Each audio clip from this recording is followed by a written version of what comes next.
What's up, and welcome back to the Tragic Hero Podcast. It's me, Leo Peterson, and Christian Burke.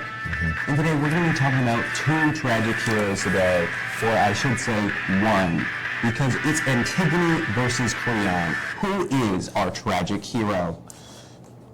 It's got to be Antigone. And I say it's got to be Creon. Let's have a look at the evidence here. All right, what is a tragic hero? Can you tell me what that is? A tragic hero is like a hero that is neither wholly good nor wholly evil. All right? So have a look at Creon here. Although Creon creates a law that goes against the laws of the gods, the laws were meant to punish a traitor and restore law and order to an unruly post-war nation. He was trying to keep his nation intact after this whole war thing broke out, and he was trying to do that by punishing the traitor by not letting him get buried. Well, how about this? Antigone goes against the law, but she does it because it's her brother, and she needs, like, her brother needs a burial, right? But she can't do that because of this law, so she buries him anyways and gets put on trial. So her reasons are righteous, you know, and it just, she needs to bury her brother. He can't just be left out rotting in the open. Yeah, but Creon's reasoning are also righteous for his nation. He wants to bring strength back to his nation after this war. And it's like, what is Antigone really doing? She wants to bury her brother? Her brother was a traitor who went against the nation. But with the beliefs of the gods, they say that you need to be buried, right? You need to be buried. That's beliefs of their gods, their religion. So why wouldn't it make sense that he needs to be buried? He needs to be buried. But it's like, what Creon is doing, it's for his nation. All right, I'll give you that point on that one. Let's move on to the next step. So let's talk about the character experiencing a reversal that changed their fortune in a way. Let's talk about that for a second. All right, so Antigone, she tried burying her brother, but it ultimately just sent her into misery. She was supposed to be the princess, but ultimately this just threw her under the bus when she tried burying her brother. Like, everyone threw her away, basically. Mm-hmm. Well, so that perpetuated her from good fortune into misery. And yeah, that is the mark of a true hero. Or not a true hero, a tragic hero. But think about Creon. He was trying to protect his nation, but because of Antigone's actions, well, I guess it was his fault that he imprisoned her, which goes to the tragic hero thing. He imprisons Antigone, and then his son Haman, he goes after Antigone, discovers that she hung herself, and then his son dies. And then his niece, Ismene, she also dies after realizing that those guys are dead. So Creon feels guilty about all this because it's technically his fault. And how could you not feel guilty about it, all of it? It was his law that did it. It was his decision to put Antigone in that cave. I feel like that's tragedy. He was trying to protect his nation, and in the end, he just got most of his family killed. You know, you could also argue that he did this all on his own because he had just passed this law that goes against the law, or not the law, sorry, against their religion and their belief system. So it can't really be all his fault when he imprisons somebody that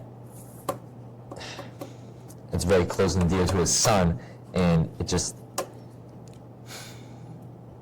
You get what I'm saying? No, I actually don't get what you're saying, because that's what makes it a tragic hero, because it is his fault. That's a point for me. That's a point for me.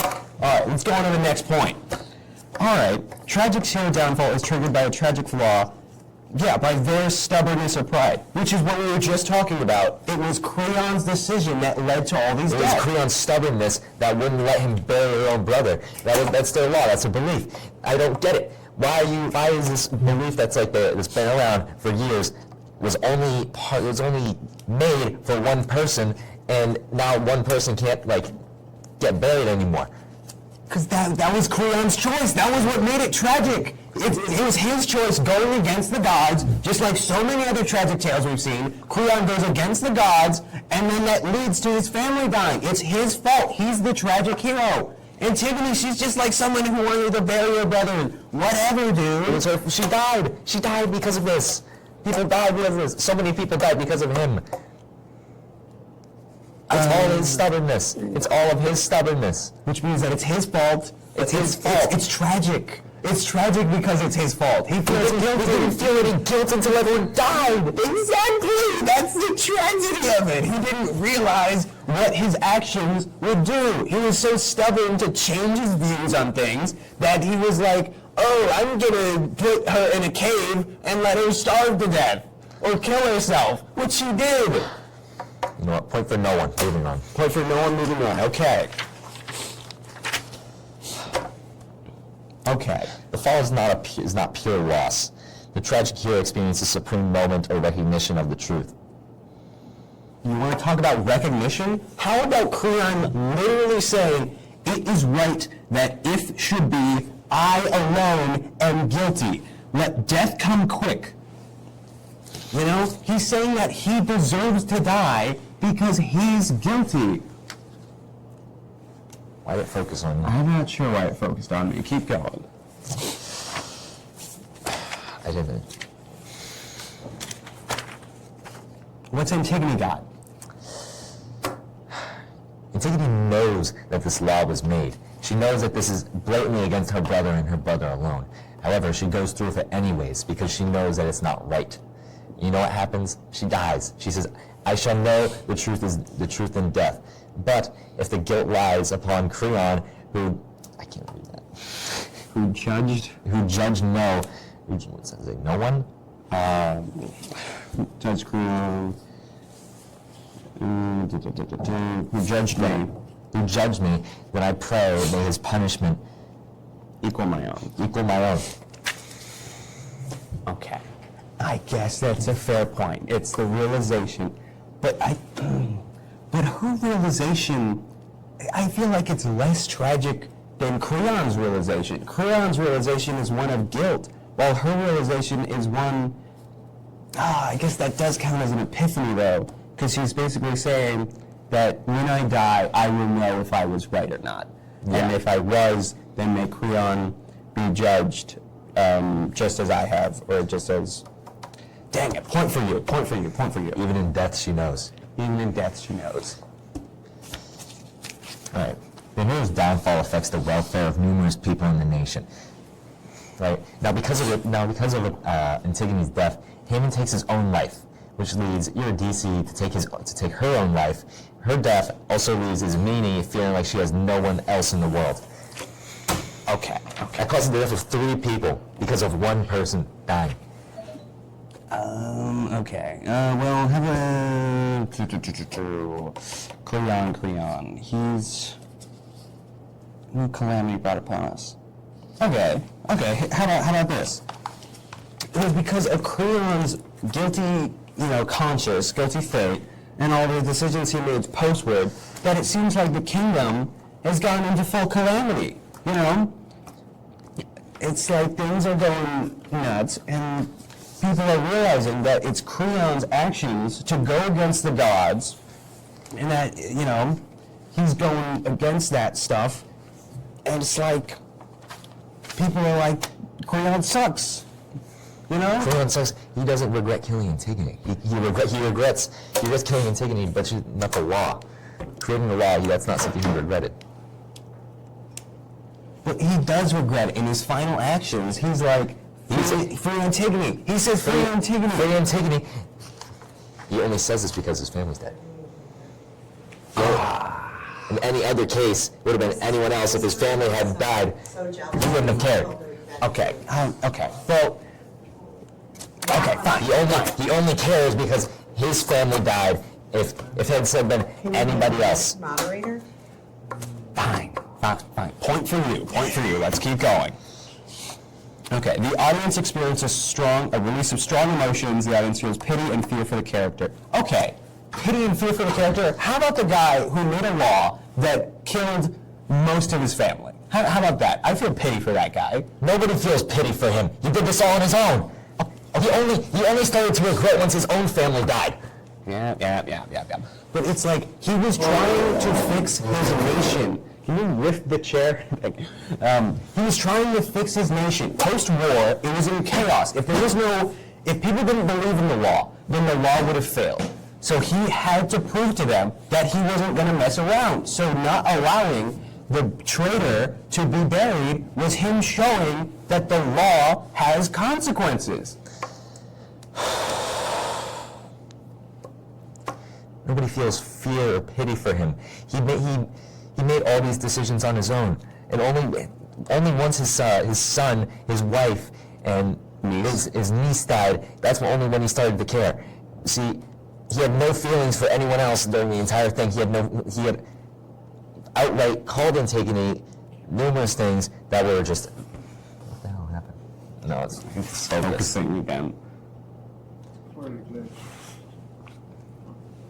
He had been outright disrespectful to Antigone during the entirety of her trial. Damn it. Okay, point you. I guess now we think about just our overview of the whole thing. Overall, I think you got the majority of points. I think Antigone is a tragic character, and I do have to agree that the emotional response that I felt for Antigone was greater than that of Creon's. I think that we can both agree that it was Creon's own decisions that caused the downfall of so many people, and it's hard to feel pity for him because it's his fault. It's his fault. He starts as the antagonist of the entire tragedy, and